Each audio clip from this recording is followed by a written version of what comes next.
I didn't feel comfortable reaching for my ID, and he got a bit aggressive with that and kept demanding it and kept saying I violated something, which I don't. That was Abe Nokara, who was sitting in his car in front of his house in Georgia, explaining to a police sergeant and supervisor why Nokara felt uncomfortable a few minutes earlier in talking with another police officer.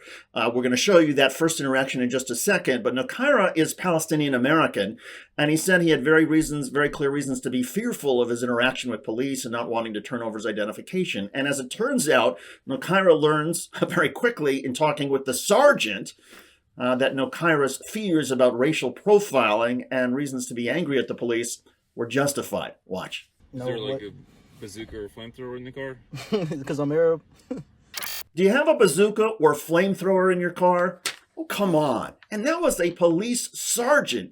And there's Nokara saying, look, I've been racial profiled before. And why would you ask that question? Is it because I'm Muslim? Because this is Ramadan? Because I'm a Muslim American? And the officer says, oh, no, that's not the reason. Well, what is the reason? Of course, this police officer thinks that somehow he's being funny by making a joke like this. It's not funny. It's insulting. And the fact of the matter is, this is a police sergeant. It wasn't the first officer that Nokara encountered. This was the supervisor that he asked for, which he's entitled to ask for. And a supervisor should know better than to engage in such insulting, ridiculous rhetoric.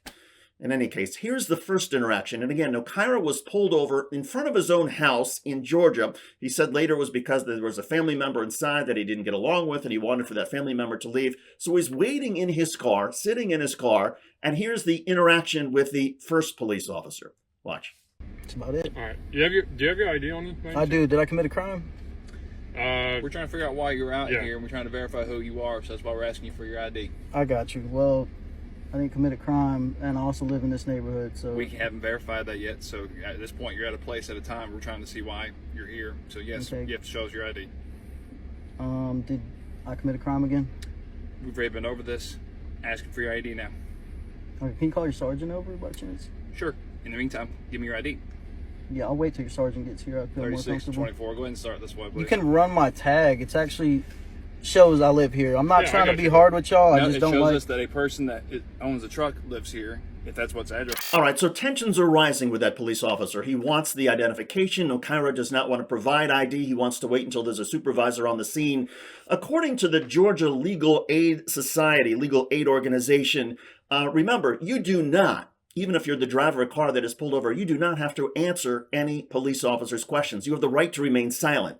However, you are obligated, if you're the driver, to provide your driver's license, registration, and proof of insurance. And if you fail to provide your ID, and police suspect that you've either been prowling or loitering, which is a bit subjective, they can then arrest you for failing to provide ID.